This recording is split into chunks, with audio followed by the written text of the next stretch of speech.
In 1995, in a basement chemistry lab, a Jordanian-born chemist named Omar Yaghi was building architecture out of molecules, not metaphorically, but literally. Crystalline rooms and corridors with metal atoms as pillars and organic molecules as beams at a scale 1 billion times smaller than the naked eye could see. Most scientists thought it was beautiful and useless. They were half right. 7 years later, in Versailles, France, Gerard Ferré watched his crystal do something impossible. It breathed. The pores physically expanded and contracted, a lattice inhaling and exhaling like a living thing.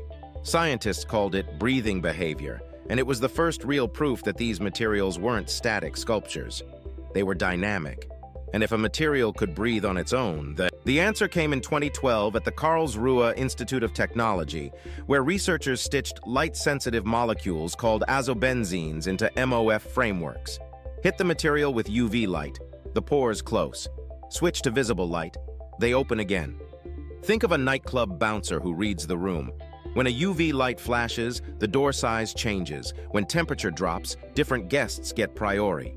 Here is the number that should stop everyone cold. Separating gases industrially, purifying hydrogen, capturing carbon, making the oxygen for hospital ventilators, the nitrogen keeping your food from spoiling, consumes 10 to 15% of all global industrial energy. That is not a rounding error. That is every car on every road in Europe, burning every single year, just to push molecules through. Stimuli-responsive MOF membranes could slash that energy cost by 80 to 90% for specific processes. Building a MOF is like constructing a cathedral from molecular Lego bricks with archways and corridors measured in nanometers. Now imagine those archways can narrow or widen when you shine a flashlight on the wall. That is what these membranes do. They turn a static cathedral into a living.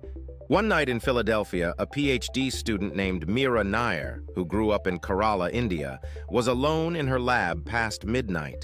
Her membrane was separating CO2 at room temperature with the efficiency of a process that normally demands hundreds of degrees of heat and massive industrial infrastructure. She looked at the data on her screen. She didn't call her advisor. She didn't text anyone.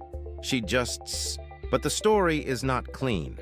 China currently dominates MOF research output and manufacturing scale-up. The country that controls these materials may control the clean energy transition. Cheaper carbon capture could become a permission slip for fossil fuel companies to keep drilling, pointing at MOF membranes as proof the climate problem is handled. The membrane that could heal the atmosphere might. In 20 years, the most visionary researchers imagine these membranes woven into the walls of buildings. Surfaces that breathe with the city, pulling CO2 from indoor air, adjusting to weather and occupancy in real time. Nature solved this billions of years ago in stomata and lung tissue. MOF researchers are reverse engineering evolution itself. The membranes exist either way, crystalline,